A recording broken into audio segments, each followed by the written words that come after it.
குடியரசுத் தலைவர் திரௌபதி முர்மு உச்சநீதிமன்றத்துக்கிட்ட 14 கேள்விகள் கேட்டு இதுக்கெல்லாம் விளக்கம் சொல்லுங்க அப்படின்னு கேட்டிருந்தாங்க. எதுக்குன்னா ஆளுநர் ஆர் என் ரவி தமிழ்நாட்டு சட்டமன்றத்தில் நிறைவேற்றின பல மசோதாக்களுக்கு ஒப்புதல் கொடுக்காம அது மேல உட்கார்ந்துருந்தாரு. சோ அதெல்லாம் நீங்க அப்படி உட்கார்ந்துட்டு இருக்க கூடாது, ஏஞ்சி ஓடுங்க அப்படின்னு சொல்லி உச்சநீதிமன்றம் அவங்களே ஒரு முடிவெடுத்து தீர்ப்பை அறிவிச்சாங்க. அந்த 10 மசோதாக்களும் ஒப்புதல் கொடுக்கப்பட்டதாக கருதப்பட்டுருச்சு அப்படின்னு சொன்னாங்க.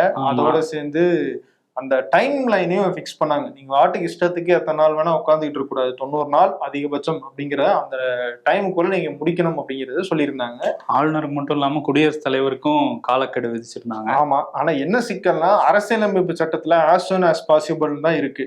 90 நாள் அப்படிங்கிற டைம் எங்கேயுமே இல்ல. அது எப்படி நீதிமன்றம் 90 நாள் டைம் ஃப்ரேமை நீங்க ஃபிக்ஸ் பண்ணலாம் அப்படிங்கிறத உட்பட அந்த கேள்விகளை எல்லாம் உச்ச நீதிமன்றத்துல கேட்டிருந்தாங்க குடியரசுத் தலைவர் திரௌபதி முர்மு.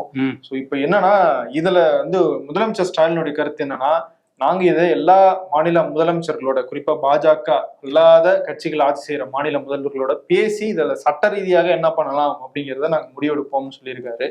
ஆமா, இதுக்கு மேனாள் நீதிபதி சந்துரு அவர் என்ன சொல்றாருன்னா, அந்த இது மாதிரி கடந்த காலங்களையும் நடந்திருக்கு. உச்சநீதிமன்றத்துக்கிட்ட இந்த மாதிரி சில விளக்கங்கள் கேட்டிருக்காங்க குடியரசுத் தலைவர் தரப்புல. அது என்னன்னா, அவங்களுக்கு ஒரு அதிகாரம் இருக்கு. அரசியலமைப்பு ஆர்டிகல் 143ல 1வது பிரிவின் கீழே இந்த மாதிரி கேள்வி கேட்கலாம். அதே பிரிவின் கீழே என்ன சொல்லியிருக்காங்க அப்படின்னா, அதுக்கு தன்னோட கருத்தை சொல்ல வேண்டிய கட்டாயம் இல்லை உச்சநீதிமன்றத்துக்கு. இந்த பதில் கருத்து சொல்ல வேண்டிய கட்டாயம் இல்லைங்கிற மாதிரி அதுல இருக்கு அப்படின்னு சொல்லியிருக்காரு சந்துரு.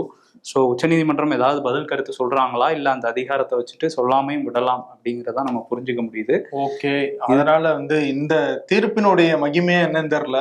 ஆளுநர் ஆர் என் ரவி 4 மசோதாக்களுக்கு ஒப்புதல் கொடுத்து அனுப்பியிருக்காரு. ஆமா, இப்ப மார்ச்ல இருந்து ஏப்ரல் வரைக்கும் நடந்துச்சுல சட்டமன்ற கூட்டத்தொடர். ஆமா, 18 மசோதா 18 பண்ணாங்க.